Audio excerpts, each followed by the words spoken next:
Yes. Okay, now let's get back to mental health and addiction. Well, let's go back to mental health. Yes, because we don't want to stir off this. So, for example, when I look at homeopathy for, let's say, insomnia, we talked about insomnia. It's one of those big things that Mhm. often shows up in our clients.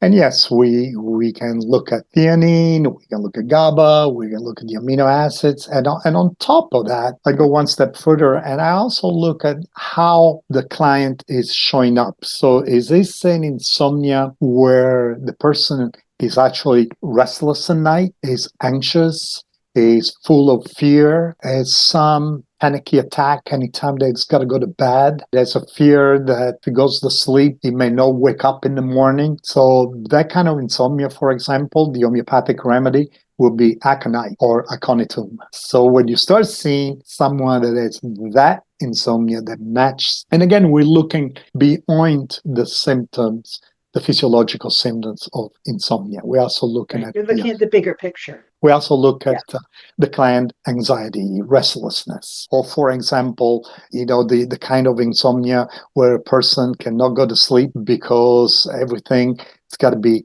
ordered in his mind, always got to do everything until the last moment and trying to get everything done. Mm-hmm. And they also tend to be, really chilly by nature.